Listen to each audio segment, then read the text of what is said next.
Telak, jubir PSI sindir Anies soal kunjungan sholat Jumat. Ya Allah, lindungilah negeri ini dari politikus-politikus kotor yang mengatasnamakan agama.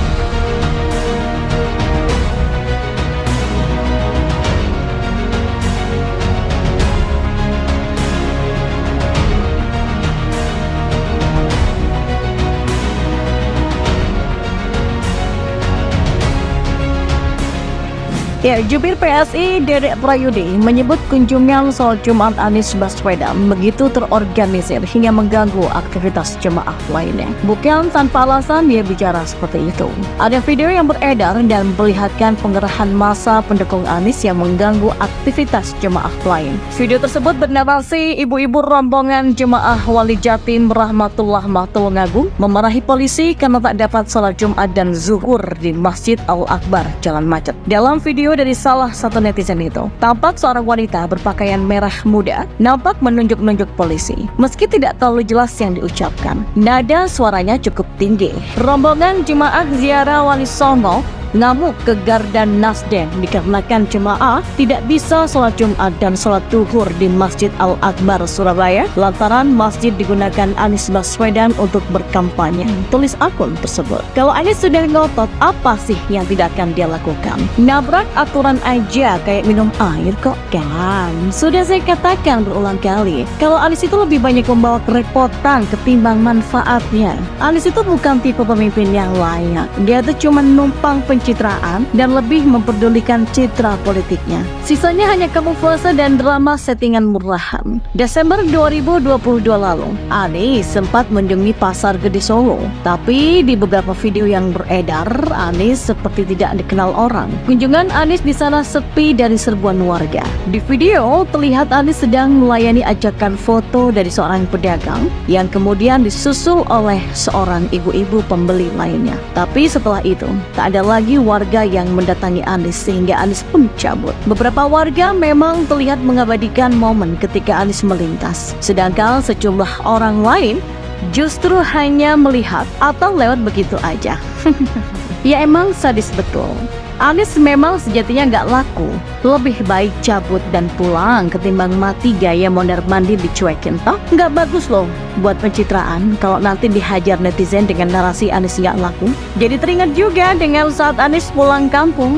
Ada video yang memperlihatkan di mana dia jalan di sebuah tempat, nyaris tak ada yang menyapa, apalagi menyerbu Anies minta tanda tangan. Palingan cuman 1-2 orang aja. Begitu juga saat naik pesawat dari Medan, Anies naik pesawat paling belakangan. Mungkin maunya agar semua penumpang melihat dirinya, lalu diserbu dan dimintai foto bareng. Tapi nyatanya dicuekin. Pedih, perih, terluka, sakitnya tuh di sini dan di sana. Kalau nggak salah, yang menghampiri hanya 1 orang. Pencitraan gagal total. Mau cari muka, tapi nggak ada yang peduli. Mau bikin narasi heboh, tapi penonton pada lesu nggak bersemangat. Itulah sebabnya kenapa Anies belakangan ini menggunakan cara palsu untuk menciptakan suasana meriah. Salah satunya yang lewat door prize. Ini adalah sebuah pancingan agar masyarakat berbondong-bondong menghadiri acara Anies. Apalagi kalau hadiahnya motor dan mobil, otomatis rame lah yang datang. Siapa juga yang nggak mau? Di situ dibuat narasi kalau masa membludak. Anies banjir dukungan. Anies bikin istana ketar-ketir. Anies membawa perubahan dan rakyat ingin perubahan. Bla bla bla bla bla. Atau Anies hadiri sholat Jumat yang memang bakal rame. Lalu narasinya sama. Dukungan terhadap Anies sangat masif. Inilah strategi yang terlalu gampang ditebak alurnya. Jadi lain kali kalau kalian melihat foto acara Anies rame dihadiri masyarakat, jangan gampang percaya. Bisa jadi itu cuma manipulasi lewat pancingan dan hadiah. Anies gitu loh. Apa sih yang gak bisa dilakukan kubu Anies? Mereka itu rajanya pencitraan palsu.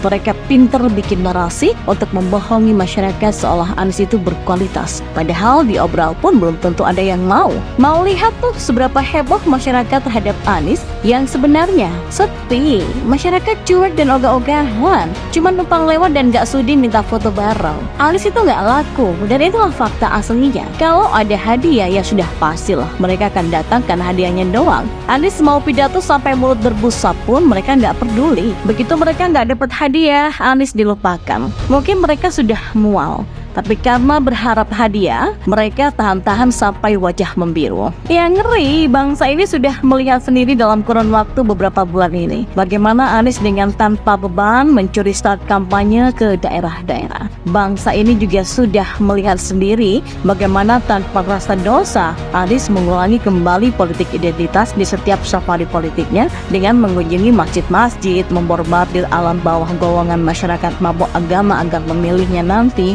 Bangsa ini juga sudah melihat kampanye Anies di Surabaya, bagaimana manusia culas itu menjijikkan tidak akan melanjutkan pemerintahan sebelumnya, namun akan mengembalikan marwah dan tujuan awal negara ini berdiri. Kampanye Anies yang keji dan sakit jiwa membuat rakyat Indonesia yang sudah rusak sejak Pilkada DKI Jakarta 2017 yang lalu kini tambah rusak, buas, brutal, dan semakin culas akibat terpolarisasi politik dan agama.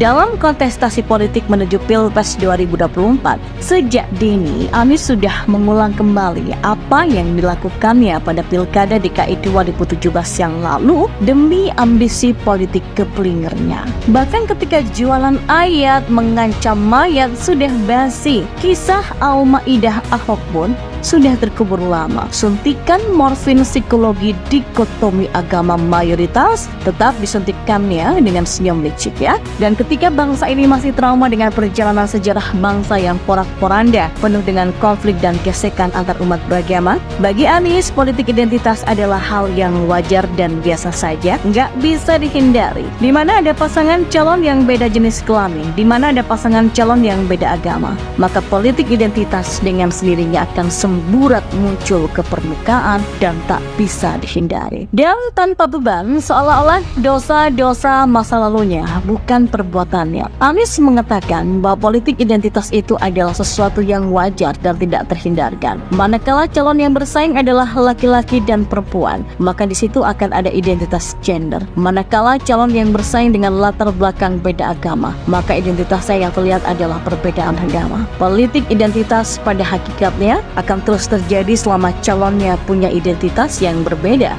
baik gender, suku, ataupun agama. Nabok nyilih tangan. Sementara itu pada gerombolan beda begundal Nasdron dan gerombolan pemikat pastun calon agama PKS terus memanaskan mesin politik mereka dari belakang layar dengan peran sebagai autopilotnya Anies yang kini semakin berani unjuk gigi melancarkan serangan beruntun terhadap pemerintah.